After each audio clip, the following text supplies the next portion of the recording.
Here with Killa Mitch Raposo, man, coming off his third professional win, third professional finish, and a one-punch KO in there, brother. First round. Cage Titans 46, brother.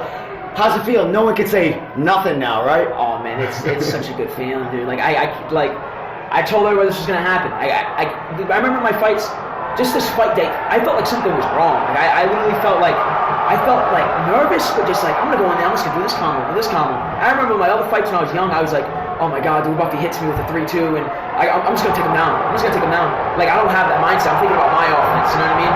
I go with killers, dude. Like Rob Font, Calvin Cater, and I'm sparring with those guys. Like you don't understand what that does for your confidence and like just the mindset that I have. And I was out here to prove that I'm gonna be in the UFC. I'm gonna be world champion. Like I'm out here to prove that. I had a chip on my shoulder, man.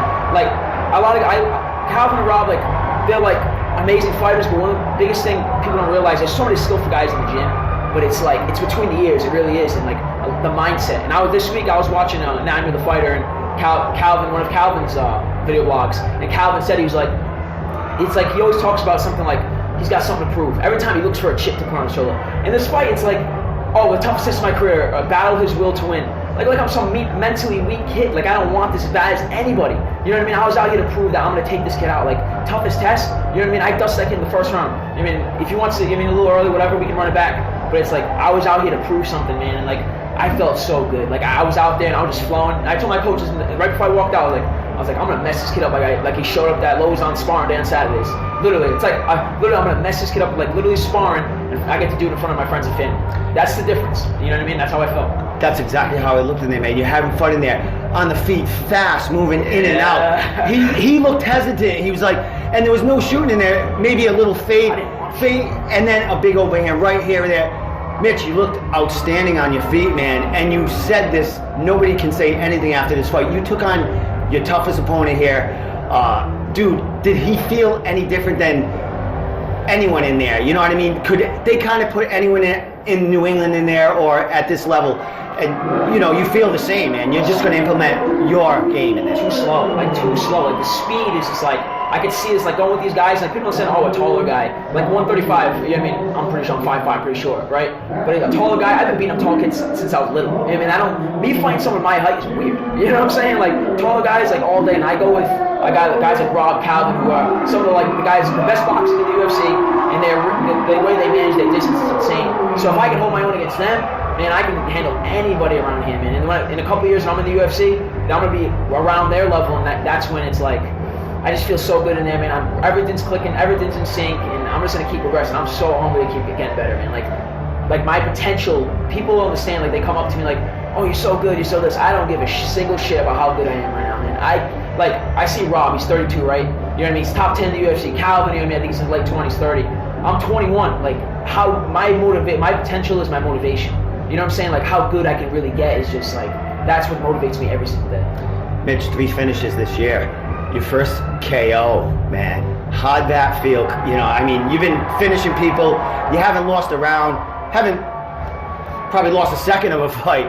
How'd that punch feel to, you know, knock someone out finally and let everyone know that not only can you grapple and, you know, dominate on the ground, you got some power in that hand too. And like I don't know, just like I knew I had it, you know what I mean? Like it takes time, man. Like I was so young, I had all the skills in the world, but it was like when I'm in there, I'm overthinking. I'm like, oh my god, I can't do this. Like now I'm in there, I'm like, oh, he's in range, he's this, boom, I just do it. Like, you know what I mean? I'm just flowing in there. Like, and I told everybody it was gonna happen. They were focused on the wrong shit. They should have been focused on I was dominating every single minute at 18 years old. You know what I mean? They were just haters are gonna hate, man. That's all I want to say. Well, 21 now, I got some experience behind me, ton more to gain, but now I'm out there and I'm flowing and I'm knocking people out, so it's a great feeling. Well, the excitement is like chilling this room right here for you, brother, man. 2020, I mean, the ball's going to keep rolling. You are the prospect. You want to, you know, you're talking about the Contender Series, all that stuff. All these training partners you're talking about are doing big things in the UFC, headlining cards. What's next for you? What are you looking for? You talked about let's run it back, but how soon do you want to get back in that cage? January. I'm going to be here every single card, man. I'm going to stack it up. And Contender Series is the goal next year.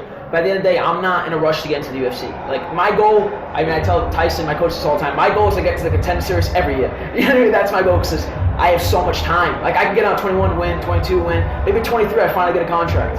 I'm in the UFC at 23 years old. That's pretty damn young. You know what I mean? Like, I have so much time. Like my goal is just to keep getting better, and it's inevitable, dude. Like it's literally inevitable. I just gotta keep working. Like literally, it's inevitable for me to be in the UFC and be a world champion. To me, that I have that kind of belief in. It's gonna take time. It's gonna take work. I need to get hard work, man. I love it. Let's do it. Awesome, man. Well, last thing, brother, you had a lot of people, fans, partners, gyms behind you, man. Shout out who helped you and thank yous, and we'll let you get out of here and celebrate this win. Huge thanks to my team, man. Regiment Training Center. They had me when I was 14 years old. There's probably pictures of me, and like you can see, I turned 21 a couple weeks ago, and my mom shared a picture. It almost made me cry because I see that little kid, and he has this. I have the same fire in my eyes, man. Like I had it then, I have it now. So it's just like they brought me up, and now it's like one day when I'm in the UFC, they could say they saw me at 14 years old, and it's like now I'm a 24, 25-year-old kid fighting on ESPN, and you know that means the world to me, and it means the world to them, and that's why we keep getting better as a team. My management, even TopGame Management, Tyson Chartier, like this guy is like he's on the elite level of management. Now I've had him behind me since I was 18, 19. So now it's like I have everything that I need. You know what I mean? It's like I got top level coaches, Jorgen De Castro. You know what I mean? UFC. You know what I mean? Now I got top level management. I work hard. I mean, I guess I'm pretty talented. The sky's the limit for me, man. And I truly believe that. Well, awesome show tonight, Mitch. I'm glad, you put the haters to rest. They can't say anything about you. I still don't hate. 2000, and let them hate. 2020 is your year there, Mitch. Thanks for the time as always, brother. And, keep killing it. So, Killa Mitch, third finish 2019, 3-0. Biggest prospect in New England, man. Thanks for the show tonight, brother.